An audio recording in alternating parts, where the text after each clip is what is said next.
Hey, good afternoon. This is Byron King. I'm in Columbia, South Carolina at the South Carolina Association of Realtors office. It's Thursday, February 19th, 2015. Welcome to the Professional Standards webinar.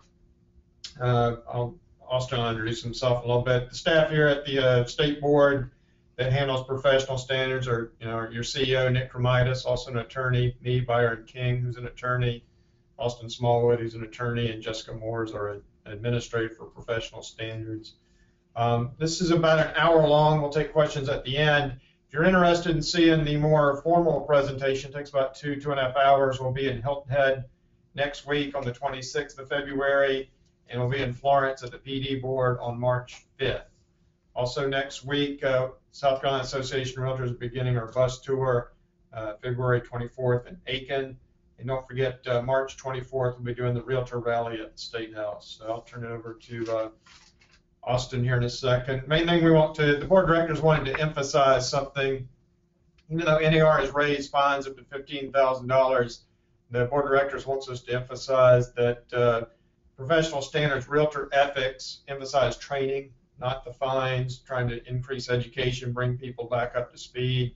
For fines and heavy discipline, the remedies for those would be more appropriate at LLR, at the Real Estate Commission, where they publish the orders and litigation in court. So I have a quick summary for articles. Typically what we go through is we have everybody introduce themselves, but I'll go through the articles. There's 17 Code of Ethics articles. I'll summarize them pretty briefly.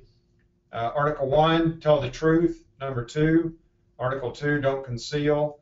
Article 3, cooperate. Articles 4 and 5 deal with when you're self-dealing with properties. Articles 6 and 7 handle your compensation issues. Article 8 is your trust account article. Article 9, Austin and I like Article 9. That's the standard form. Let's get everything in writing, negotiate in writing, get agreements in writing. 10 is your fair housing. Article 11 is your competence article. Article 12 is your honesty in advertising. Article 13, lawyers love this one. This is the unauthorized practice of law.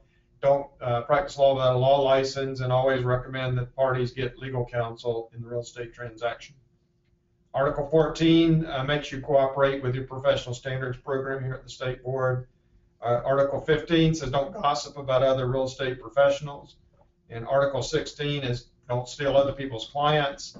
And then finally, Article 17 is your money dispute, your arbitration article. So I'll turn over to Austin Smallwood here. Thanks. Thank you, Byron. This is Austin Small. I'm the staff attorney here at the association. Been here about 6 months. Went through professional standards administrator training in September. Was a day-long class, and so kind of learning what I learned from that class in combination with what the NAR board directors made changes with in November to the code, and kind of summarized it into this webinar.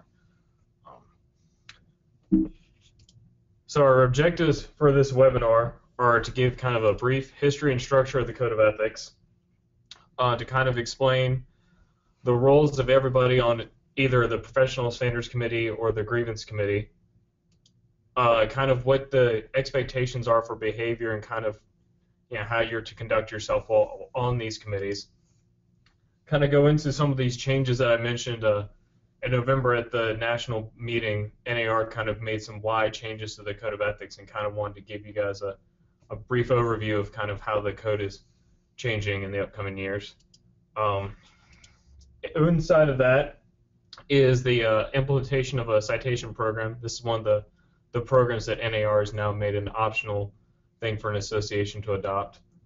And then lastly, kind of want to go over the difference between mediation and arbitration, and why we're really kind of stressing the use of mediation throughout our state association. It's kind of a brief history of the code. Early in the 20th century, there was no Code of Ethics, there was no National Association of Realtors. It was just kind of a free-for-all. Land was being speculated. And then in 1908, the National Association of Realtors was formed. And then shortly after that, 1913 came around. In 1913, the first thing that happened was that Bear Bryant was born. The second thing that occurred that year is that Vince Lombardi was born. And lastly, that was the year that we got our Code of Ethics. Okay, so it just went through its 100-year anniversary. So if a document's kind of been around 100 years, it's pretty good. And it predates all license law and has actually been kind of the rock under which most states' license law has been based. Kind of going more into the structure of the code, it's broken down, as Byron stated, into 17 articles. So those are kind of our big, broad, overarching statements, almost commandments of what to do. And then underneath those, or over the 17 articles, are 85 standards of practice, which are kind of there to support and amplify. It's there for someone filing a complaint to kind of get more explanation as to what exactly a violation of an article would be. But it's also there for those of you on a committee to kind of help you when you're drafting your findings of fact, or trying to process whether something is actually a violation or not. You can kind of look to those standards of practices for guidance. So one of the key distinctions, broken down to this code is that it's broken down to 3 sections. The first 9 articles are about your duties to your clients and customers. As you can kind of notice, over half the code is dedicated to that, because that's your first thought, is needs to make sure that you uphold all your ethical duties to your clients and your customers. That was really where it got into disclosing whether or not you're personally invested, whether being truthful, things of that sort. Then it's the duties to the public. That really gets into the not trying to be an attorney or a surveyor if you're not being truthful in your advertising. And then lastly, it's your duties to each other realtors, and that gets into making sure that you're not stealing clients, honoring exclusive representation agreements, and then lastly, Article 17, which is requiring arbitration of disputes. So one of the big differences that we always want to make sure some people are aware of is between the standards of practice and the articles. And so we want to make sure that that an ethics complaint is not a valid ethics complaint unless somebody actually claims that you violated an article. We want to make sure that those of you, especially on grievance committee, you kind of keep your eyes open for that. If you get a complaint that mentions that someone violated standard practice 12-7, that you go, this really is it needs to be a violation of Article 12 as supported by 12-7. So one of the options you have as a grievance committee is you can actually choose one of your own members to kind of represent or help the complaint, especially if they're a member of public, and kind of help them draft a more complete complaint, and then that member of the grievance committee will be replaced by an alternate, and so there's no conflict of interest. Also, as a hearing panel, you need to know that you can only find someone guilty of an article. You can't find them guilty of that 12-7. You can find them guilty of having violated Article 12 in regards to advertising, but it needs to be but when you do your findings of fact, you can support it by the standard of practice, but you can't actually find this standard of practice by itself. That's a possible due process violation for us, and is a pretty easy road to an appeal and your potential liability to the association. So a lot of you on this call are kind of going, I'm either on a grievance committee or professional standards committee, or I want to be on one of these committees. What's going to be my role when I'm on this committee? So kind of we'll go to the beginning of the process, the grievance committee, and kind of go over what their role is. The easiest way to think about a grievance committee is that you guys are very similar to a grand jury. You're the first line of defense for the association. You're going to be the ones who are going to kind of look at the big picture. You're only going to get the complaint. We don't usually solicit a response because we don't want you guys trying the case. We want you just kind of having one singular thought in mind. And that's assuming, the way I like to explain it is, the person who wrote this complaint is the most honest person on the face of the earth. If everything that they said in this complaint is 100% truth, is it even a possible violation of the code? That's when you're going to want to make sure that it was timely filed. You're going to want to make sure that it was within that it's actually against a realtor member, and then it matches up with one of the 17 articles. I said you guys are going to initially just review and screen these complaints, and you'll also be potentially arbitration requests. The biggest things to remember with arbitration requests are, in addition to the timely filed and proper realtor member, that it's not too legally complex or too large an amount that too large for the association to take on. Like I said, you don't actually conduct any of the hearings. That's why we don't give you both sides of the argument. We kind of just let you see the complainant so you can kind of look at it from 100 feet. You're not actually going to determine if a violation occurred or if monies are owed. You're just going to kind of determine whether it needs to be properly pushed forward. And at least for those members who are of associations that are with our cooperative standards agreement, we conduct our grievance committees via conference call. You'll call into a number, myself, Byron, and Jessica Moore, our professional standards administrator, on the line, and we kind of go through this 2-page grievance committee checklist that kind of goes through this whole process. One of the big pushes NAR has been making is to kind of, in an effort to speed things up, is to try to make everything, if you can conduct a meeting via conference call, that's best to do that. So while we can't do that for hearings, it's a great thing we're able to do for grievance committees. So those of you on the professional standards committee, you're going to actually be potentially on a hearing panel, which is different than being on the grievance committee, because you guys are actually going to be the judge, the jury, and the executioner. You guys are going to be the ones who actually preside over the hearing. If you're in a cooperative standards agreement with our state association, you'll actually come to Columbia and have the hearing there. You'll actually be the ones who hear the whole case. You'll be the ones who swear in all the witnesses, and then you'll actually be able to ask questions of the witnesses yourself. And then you ultimately be the ones who determine whether this violation occurred or if it didn't occur, and then what's the punishment if there was that violation. The biggest thing we like to stress is that you guys are responsible for making sure there's a full due process hearing, everybody gets their fair day in court, that you're able to make sure that everybody feels that they got to see, to say everything that was on their mind. I said you actually, as opposed to a normal court proceeding, you'll actually be able to ask questions of all the parties and witnesses after they've been given their direct testimony and they've been cross-examined by the other side. I said you'll actually be the ones who determine whether a violation have occurred. You'll determine the discipline, or if there's an arbitration, you'll determine which side is entitled to the money and they get the entire check. There's no splitting in arbitration. It's one side gets all the money, or one side gets none of the money. So inside the hearing panel, we have a hearing panel chair.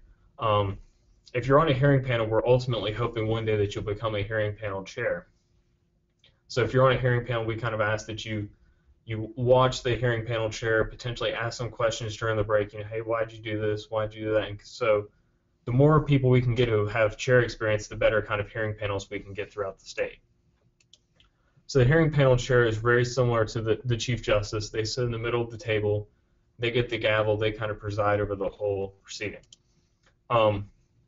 They get a script to establish authority, so you don't have to worry about staying up all night the night before and having to draft out what you're going to say.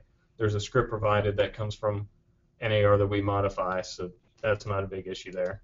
You're going to be in charge of making sure all the parties are sworn in and told that they, put under oath.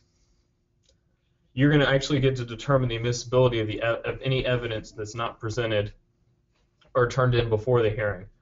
One of the bigger issues we've seen at our state association has been people trying to submit affidavits the day of the case instead of having a witness come in.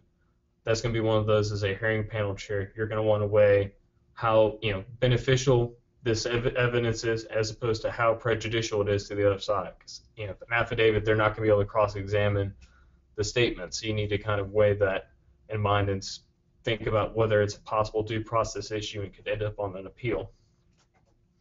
And lastly, as a hearing panel chair, your job is to kind of make sure that everyone treats this the same as they would a courtroom, that everyone's no one's yelling at each other, everyone's kind of on their best behavior, so to speak. So if you're on a hearing panel, you find out, you wake up that morning, there are going to be a couple of questions that go through your mind. The first one's going to be, how should I dress? Especially those of you near the beach, and know it doesn't seem like this it's going to be warm anytime soon, but you may be willing to dress kind of more casually. The first thing to remember is that we're the impression that especially outsiders are getting of the association. So you're going to want to make sure that you're in the most professional dress possible. One of the biggest things we're kind of pushing is to make sure that you're not wearing your brokerage name tag. So we don't want to have any sort of sense of bias or anything of that sort, but really you just kind of want to make sure that you're putting your best foot forward and making a good representation for the association. How should you conduct yourself? You're going to hear things during the hearings that are going to make you want to roll your eyes. They're going to make you want to laugh. And you got to kind of make sure that you just can't keep your poker face. Because if one of the sides feels that you were kind of judging them or rolling their eyes at them or laughing at them, that's going to be a really easy way for them to appeal and say that they didn't get a fair hearing. Also you're going to want to make sure that you kind of stay alert the entire time, that you're not kind of falling asleep, things of that. If you feel like you need a break to walk around or something of that sort, you kind of let, especially if it's the state association, we have a system where you can kind of let Byron and myself know, we can let the hearing panel chair know, but you kind of need to have a system amongst yourselves of letting each other know that, hey, somebody needs to take a break so we can be the most alert as possible. You're going to also hear things during these hearings that are going to make you want to lecture the individual about how they need to conduct their business or how they need to be ethical. That's a huge appeal issue for us. That's possible due process. So we kind of ask that if you feel that this person needs to be lectured or kind of taught how to do their business, that you kind of give them education, because that's really the big purpose of this process, to kind of educate others and let the educator kind of do the lecturing for you. And lastly, we want to make sure that you're not eating or drinking during these hearings, that you are totally present while you're there, and kind of save the eating or drinking to any break time. So now we kind of want to just go over kind of how this whole process works. From the moment that somebody wants to file a complaint to how it, to the grievance committee, the hearing panel, and the board of directors. So usually the first thing that happens is the individual who's interested in filing a complaint will either call the local association staff, or they'll call Byron or myself at the state association.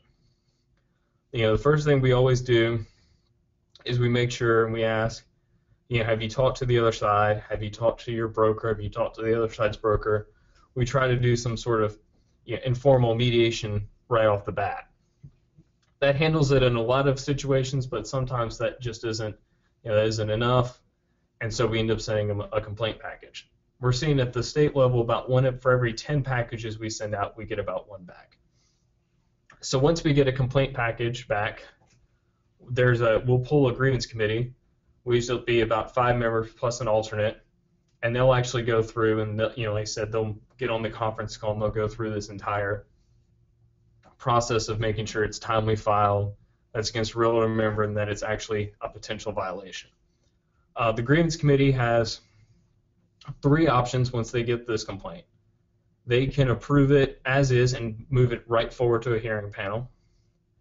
They can decide to amend it and add an article or subtract an article and move it forward to a hearing panel. Or they can completely reject the complaint and it will go back to the original complainant. Once it goes back to the original complainant, that complainant can either, go, okay, I tried, and move on, or what they're more likely to do is they'll appeal, this not going through to a hearing panel. That appeal will go directly to the board of directors, who will then determine whether or not that this should actually be going through to a hearing. If the board of directors denies this appeal, the case is closed, it can't be reopened. If the board of directors accepts the appeal or grants the appeal, then it goes forward to the hearing panel as if the grievance committee approved it to begin with. So once this goes to a hearing panel, the hearing panel will then, they'll do their full due process hearing, they'll hear from all the parties, all the witnesses, and they'll ultimately decide, whether it was a violation or not, and then what the discipline is. No matter what their decision is, it will go out to both parties. Either party has the right within a certain time period to appeal to the board of directors. The board of directors then will review the decision of the hearing panel, and they'll either affirm it or they could potentially reduce the discipline, especially like I said, the fines are up. Could be if the fine is too harsh or there was too much education, especially for a first-time offender, the board of directors may lessen the offense or the punishment to kind of protect from any sort of potential liability. And then once the board of directors has made their decision, it's been sent out to the parties, the ethics case is closed. Like I said, we also can do arbitration request. And I would like to mention that sometimes we get one person wants to file an arbitration request potentially over, a commission check, but then they also want to file an ethics complaint over the same case for stealing a client or not honoring an exclusive, representation agreement. In that situation, even though they're filed at the same time, we'll completely run through this arbitration process that I'm about to go over before we'll get to the ethics process, because we don't want it brought up during the arbitration hearing that so-and-so was found guilty of an ethics violation. So like the last case, we'll get this arbitration request. At the staff level, we'll kind of definitely encourage mediation. We'll explain that it's quicker, there are a lot more options, it's a lot faster. If that's not possible, then we'll push it forward to the grievance committee. The grievance committee will want to make sure that whether or not this is a mandatory arbitration, because it's between two principals, or if it's voluntary arbitration. They'll also then, of course, do the process of making sure it's timely against a real member, and then it wasn't too legally complex or too large of an amount. Like in the last case, once the grievance committee makes their decision, they can either push it forward immediately to this hearing panel, or they can reject it and potentially say, hey, this is too legally complex. If they reject it because it's too legally complex or too much money, it will be returned to the initial requester, who can then appeal it to the board of directors to be overturned. The board of directors can either then rule with the grievance committee, and the case has to be done in court, or they can grant that it actually goes to a hearing panel. So the hearing panel, in this case, because it's arbitration, will decide either one side's getting all the money, so they decide for one side, and then of course that will be sent out to both parties, and this party who does not win could potentially appeal to the board of directors, who could then either affirm what the hearing panel did, or they can reject it. So I know we've talked a lot about due process, kind of wanted to go over exactly what's involved in due process. So due process is really just a nice way of saying making sure everything was fair and everybody kind of got treated the way that they would want to be treated. So in that is you want to make sure that everybody's notified of what they're being charged with having violated, that you don't just send in a letter saying you've violated ethics, that it's actually you violated Article 1, 2, 3, 4, and and if there is our standard practice name that is, hey, was supported by this one, so they can kind of be exactly aware of what they violate. You want to make sure that they have adequate time to prepare a defense, that you give them ample time, advance notice of when the hearing is, and this comes up more though, like I said, that sometimes evidence is introduced at hearing that wasn't presented ahead of time. You want to make sure that both parties have ample time to review any new documentation, any new evidence, and be able to have a chance to read it over and potentially come up with any objections they may have. You want to make sure that each side has ample opportunity to hear testimony from from the other side and be able to then cross-examine it, cross-examine anybody who's testifying against them, which is why there's a big issue potentially using affidavit, because it's really hard to ask questions at a sheet of paper. You want to make sure that each side has the opportunity to present their own side, that they feel like they've gotten everything off their chest, that they weren't deprived the opportunity to present any evidence they may have or any testimony or anything like that. So I know I mentioned at the beginning that NAR in November adopted a bunch of changes, and the biggest thing that they're trying to do is trying to streamline this entire process and make it go faster. Our previous slide, when I kind of walked through how the ethics and arbitration process went, I kind of went very quickly, but in real life that's a 2 to 3 month process, and NAR is trying to kind of speed that process up a little bit. So the first change that they made is kind of they instituted this fast track program. The fast track program is really on the administrative side. It's kind of shortened the deadlines for pulling a grievance committee together, a hearing panel together, findings of fact. The biggest thing that will affect you is that they've kind of reduce continuances to where it has to be an extremely urgent circumstance and it has to be agreed to by both sides, so people aren't able to just kind of keep pushing these cases down the road. In an effort to kind of speed things up and kind of also reduce the use of those affidavits, they're allowing now remote testimony. So if a party is not able to attend or a witness unable to attend, you can set up to have them Skype in or video or conference call in, depending on what kind of what they need to do. And then of course that'll be all approved ahead of time. They'll still be sworn in as if they're there in person, and they'll be kind of ultimately up to the hearing panel chair whether or not they grant the use of this remote testimony. Instead of, they've now increased starting in 2017, they're going to increase the use of, or increase the professional standards training from 2.5 hours every 4 years to 2.5 hours every 2 years. So that's something to keep your eyes open for. In the past, they've kind of, alternates and hearing panels have kind of sat up with the original hearing panel. They kind of sit up in front and kind of as if they're, an alternate juror kind of sits in the jury box. NAR now, I guess, to kind of make sure that they're less involved in the process, is now not allowing alternates to sit up with the hearing panel. They also have to sit in the gallery. They want to make sure that during breaks that the alternate is not staying in the room, that they're not talking to any parties, that they're not talking to their hearing panel members, and then at the conclusion of the hearing that the alternate goes home and does not stick around to kind of help with any sort of deliberations.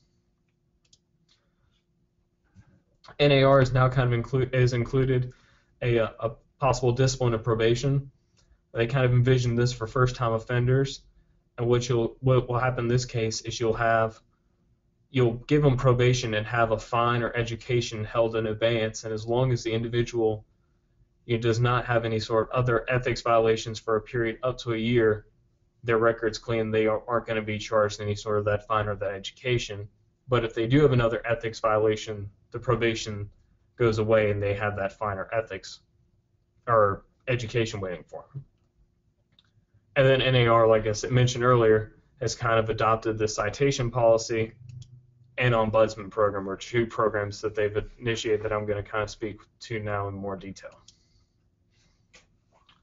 So the citation policy was really is an optional policy that NAR has now said that you can do as an association, and is really kind of there to help kind of reduce the number of full-blown cases and kind of weed out those first-time offenders that kind of make honest mistakes. It's almost a speeding ticket type policy. So the first thing, though, you'll have to do if you have a citation policy is you'll have to adopt a citation schedule of possible violations. NAR has created a model that kind of lists, there's a slide I have later that will kind of outline this, but it shows an article supported by a standard of practice, and then it gives an option of either a set fine amount or education. There will be a separate citation panel, which will be kind of a in-between party between the grievance committee and the citation panel and the hearing panel. So once a case has made it through a grievance committee and has been pushed through as a valid complaint, it will then go to the citation panel, who can then offer a citation potentially before it goes to a hearing. I said the citation policy, you have to have specific fine amounts. They want to make sure it's a very objective standard, that it's not subjective. The only difference in fine amounts can be there can be one fine amount for a first offense and then a second higher fine amount for a repeat offender. And then, like I said, you can offer the option as an association for potential violations to offer a set amount of education as opposed to a fine. So the citation panel, you want to make sure consists of at least 3 members of the Professional Standards Committee. This panel is going to be the one who determines whether a violation is even eligible for a citation program. They're going to be ones who sit through, read through the complaint and the grievance committee's thoughts, and kind of match it up with this citation schedule, and then determine whether or not the alleged violation matches up. And then they'll determine based on the chart what the appropriate citation is, whether it's a fine or education. And at least at the beginning, they're going to want members of the Professional Standards Committee that have kind of the most experience, kind of the more veteran members, because they've been around the block more, and they'll be able to know the difference between an honest mistake and someone who's genuinely trying to do bad. So in issuing a citation, the complaint can only include offenses on the citation schedule. So if someone's found guilty of articles, or the complaint is for Articles 1 and 13, and your local association does not have Article 13 as a possible citable offense, then they are not even eligible for the citation program. What will happen is they'll go through this whole process, and the citation panel will potentially say, for you're not submitting a counteroffer, is a $200 fine. The citation panel will then send a complainant a letter saying, we've received a complaint against you that you have not submitted a valid counteroffer. In lieu of going to a full hearing, we're offering you the ability to pay $200 fine today, and you won't have to go through the hearing. The respondent will then, when they get that, will have either 20 days to request a full hearing or say that they'll pay the fine amount. Once they say they're going to pay the fine amount, they have 5 days from that date to actually pay the fine amount, or their membership is suspended until they pay that amount. So you don't have to worry about somebody simply saying, I'll send you a check, and you're still waiting for it several months later. We have had some concerns across the state that people are wondering how many citations someone get. NAR has put in limits. I believe it's 2 within every 2 years or 3 within every 3 years. So like I said, the program is not there for the person who's a repeat offender. It's just looking to conduct business unethically. It's really for the person who makes an honest mistake, and it's more of an education tool. And like I said, I've mentioned that you can be a repeat offender, but you can only be a repeat offender if you violated that same article. So if you've already been cited for a violation of Article 12, and now you have a complaint against you for Article 1, you won't be eligible for the repeat offender fine because it's a different article. So like I said, this is kind of the citation schedule. This is kind of a screenshot from the NAR model. Each association is going to get to determine themselves what they consider, what they want to include in their schedule, and what they don't want to include in their schedule, and then they'll actually get to determine the fine amount or whether they want to offer education. NAR has not put any sort of suggested fines in there because obviously there's a difference depending on where you are in the country of what's considered a steep fine. Important to note, those of you who are in associations that have a cooperative agreement with us as the state association, it'll be our state board of directors that will determine what is on our citation schedule if we determine to have a citation policy. The next program that they've kind of instituted is the Ombudsman program, which is really ethics mediation. Unlike the citation policy, which is just an optional policy that your association can adopt, this Ombudsman program is now a requirement that's been rolled into the core standards that each association is going to have by 2016. I said we kind of do this informally now, but some of the bigger state associations across the country have done this, and it's really been a helpful tool for them in reducing the number of complaints. So, like I said, in our normal situation, we get that member of the public or another realtor member calls and wants to file an ethics complaint. What we will now do in this Ombudsman program is, after we've suggested calling the other side and things of that sort, we'll then say, would you like to speak to our Ombudsman? That individual will then talk to the person wanting to file a complaint. We'll kind of talk to them about what's bothering you, what are you hoping to get out of this process. Kind of feel for the situation. They'll then call the other side, the person who's being complained about, and kind of let them know, hey, somebody's upset with you, there's an issue, let's kind of talk about this, did you actually do this, and if so, what are you willing to do to kind of end this whole ordeal. The associations that we've talked to that have done this have found that it usually takes about 2 to 4 phone calls on each side to get the situation resolved, and they've seen drastic numbers of at least half of their cases being reduced by having this whole process. These ombudsmen will be members of the Professional Standards Committee and hopefully mediators. And hopefully if we can get a good number of people who sign up and are willing to do this, then we can kind of do it in a shift program where you'll be on kind of a call for about 2 to 3 weeks at a time, and then you'll be off for a period of time. And of course, the more people we have do this, the kind of the less work it's going to be on those people who are in the program. So if you're interested in doing it, get a friend or a coworker to do it with you.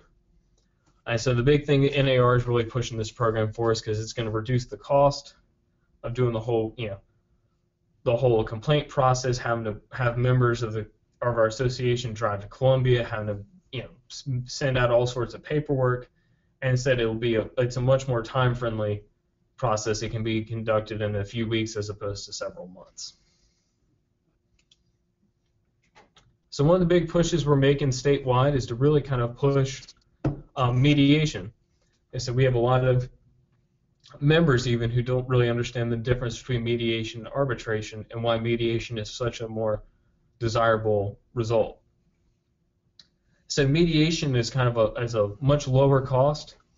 Arbitration requires a $500 filing fee on each side, with the winner of the arbitration getting their money back, but there's still $1,000 in the pot to begin with. Mediation costs are going to be, it's going to be rare to get $1,000 worth of mediation cost. Mediation's a lot quicker because you can go straight to the mediator and you can get things resolved, whereas we've kind of outlined with arbitration, you've got to go through our grievance committee, hearing panel, board of directors.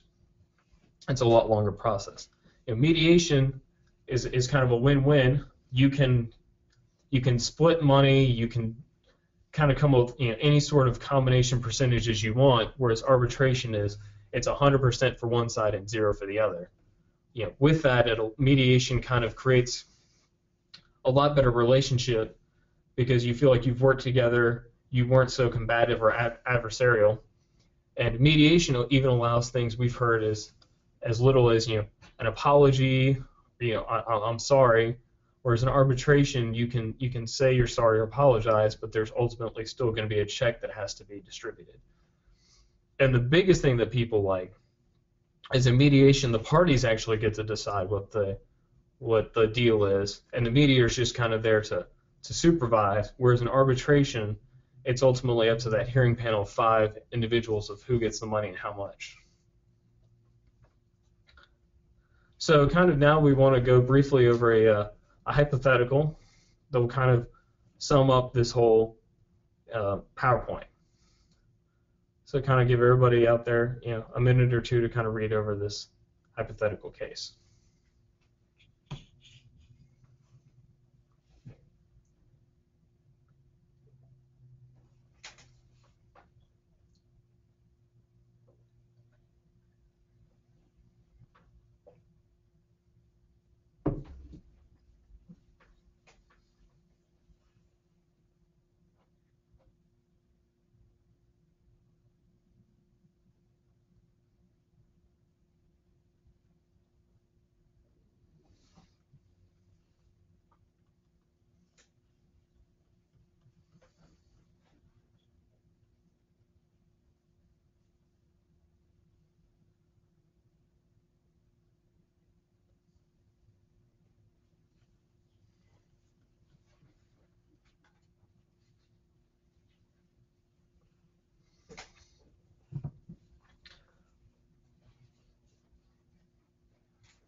Okay, the first thing we're going to want to do is do the go through as if this was a real case, and the first thing we're going to do is kind of think as a grievance committee and discuss what possible articles we would want to push through to the hearing panel.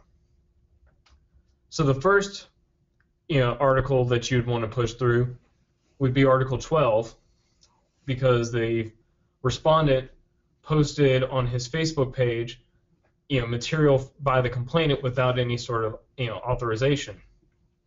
That's kind of important for everybody to remember out there, that it's kind of easy and today's technology just kind of hit a share button or do things accidentally. But if you put anything on your website or on your Facebook, you want to make sure that you tag or make sure you give credit to the appropriate parties.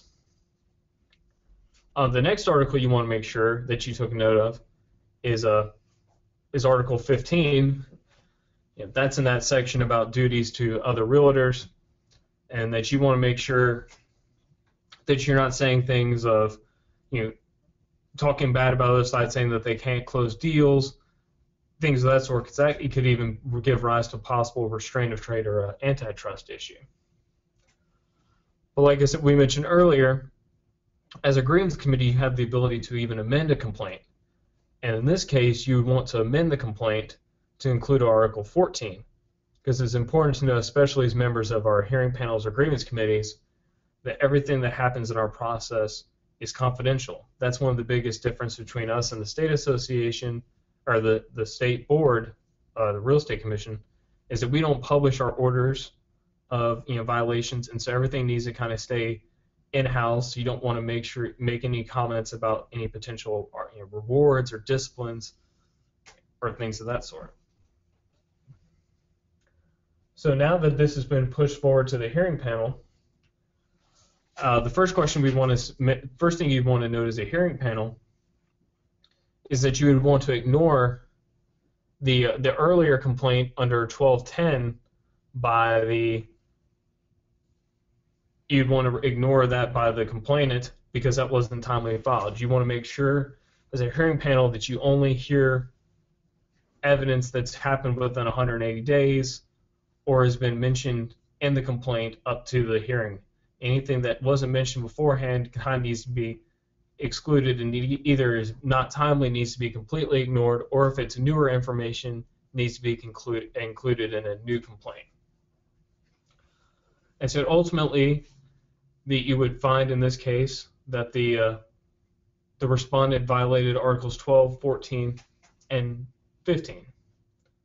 In that, you'd want to potentially go through, especially if it's a first-time offender, you may want to be more mindful just offering education. So you can even designate, whether that's an agency or if that's an ethics, things of that sort. We do like to bring up that you can even restrict the education where it can't count for CE or designations. So it really is just kind of additional training. You can do letter of reprimand, letter of warning. You can do this probation program that's mentioned, and you can give a fine. So we wanted to kind of put our staff information up here, and at this point kind of take any questions that we may have from our attendees.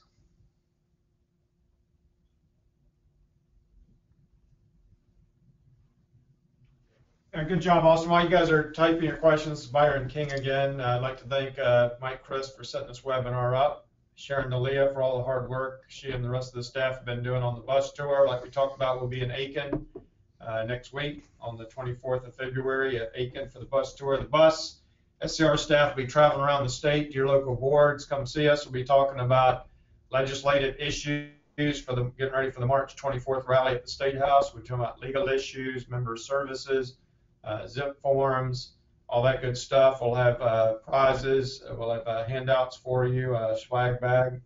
And then in March, March 5th, we'll be in Anderson. March 19th, we'll be up in Rock Hill at the Piedmont Board. March 20th, we'll be at Myrtle Beach. And everybody, we need you to come to Columbia on March 24th for the State House rally. Talk to your elected officials. We have a big bill moving through the State House about license law. And if you'd like to see this presentation again, and we go about 2 hours when we're in person, we'll be next week in Hilton Head, February 26th, and March 5th in Florence at the PD. Any questions coming yet? Doesn't look like any questions. Like I said, our information is up here, so if you kind of want to have any questions, you kind of just want a one-on-one, you feel free to email Byron or myself. And if you'd like a copy of this PowerPoint presentation, feel free to do the same. So we appreciate everyone watching, and look forward to hopefully seeing you either on the bus tour